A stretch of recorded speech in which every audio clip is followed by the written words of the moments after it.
Hello, I am Nicole Robinson. I'm CEO of the YWCA of Metro Chicago.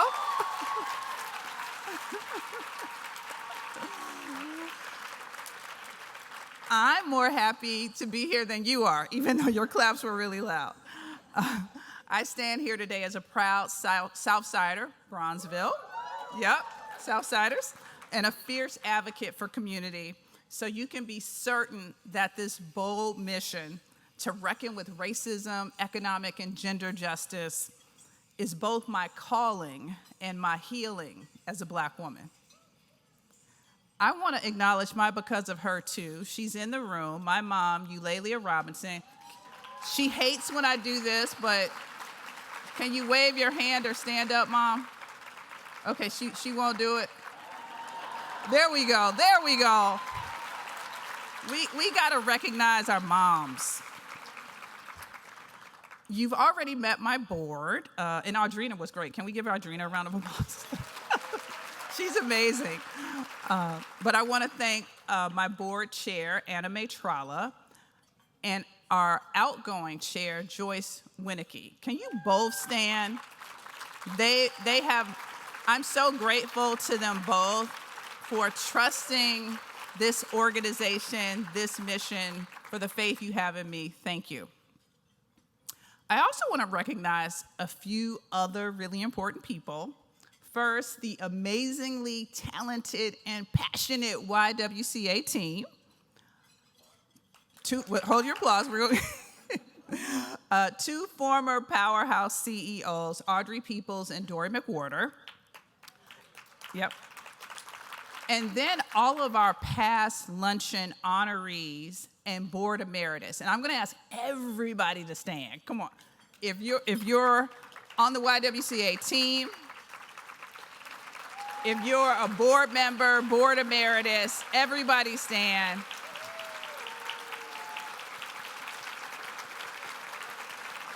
Awesome. Awesome. Thank you for indulging me in that. This is the vanguard of leaders who have lived this mission to eliminate racism and empower women through their courage, advocacy, and innovation. They've paved the way for us. They've paved the way for me. We all stand on their shoulders. But I know that each and every one of you in this room, you live this mission too.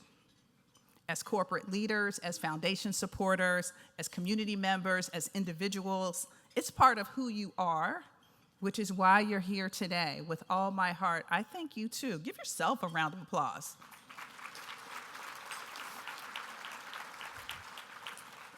Today's theme, because of her, is about leading, women leading, and sharing powers in ways that benefit everyone.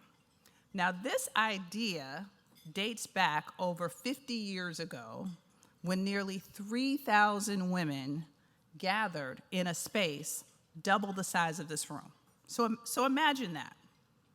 It included YWCA leaders, college students, individuals from rural America to big cities, national civil rights icons like Dorothy Height, she was in the room, but then local community leaders from Chicago like Doris Wilson and Abina Joan Brown. These were the people who were in that room. And at this convention, now, by the way, the convention was held in Texas. So imagine, again, it's 1971, and think about world events at that time. What was sort of happening leading up to this convention? But it would be Black women leaders who would inspire a multicultural, multi-generational coalition to consider the elimination of racism as our top priority. So we say that today. You know that's our mission, but there's an origin story about that mission that's very connected to Chicago and Black women in Chicago. Now, after a date, this didn't come easy, that there was debate into the night over multiple days, the wee hours of the night.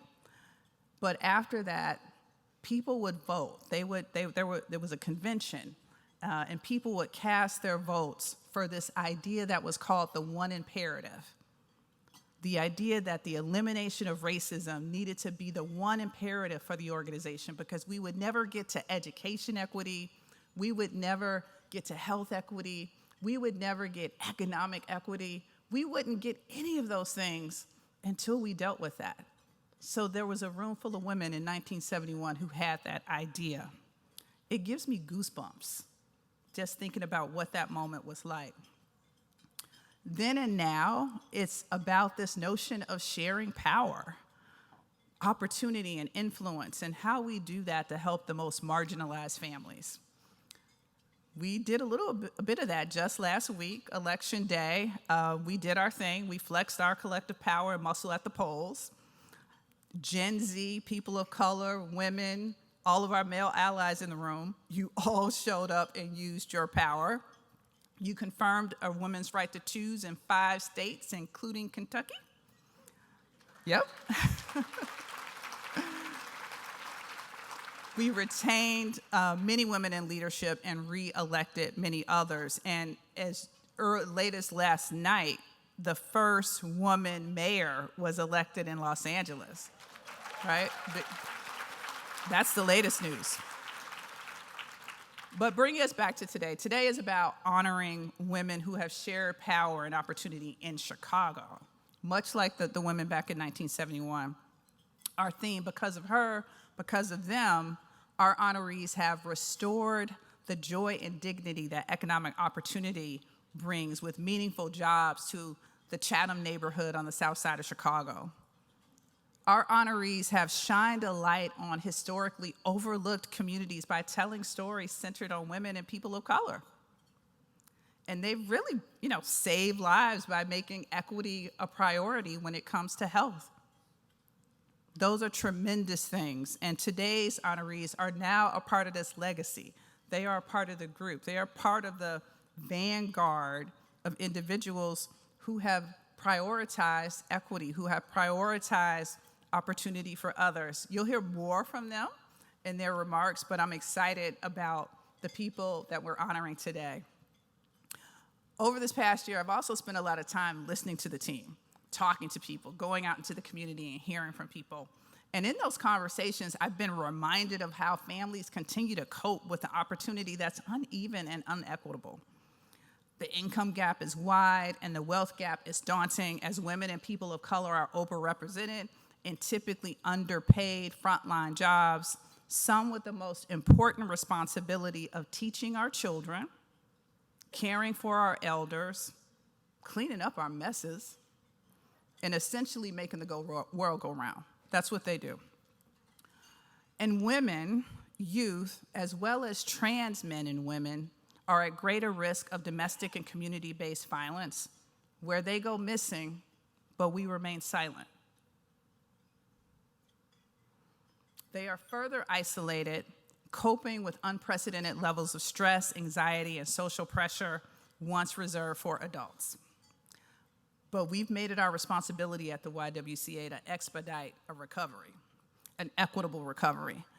We've done a couple of cool things I'd like to share, which include partnering with the City of Chicago and other community-based organizations to pilot the city's first ever basic income program where families would get $500 a month for 12 months. It's tremendous. It's innovative. Not many cities have done this work.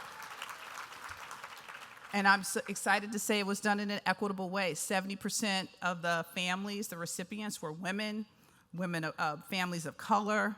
And early next year, we'll be able to provide domestic workers, 7,000 of them, a lot of them the ones who clean up our messes. We're going to support them too in partnership with the city by getting them one-time cash assistance. So I'm excited about that as well.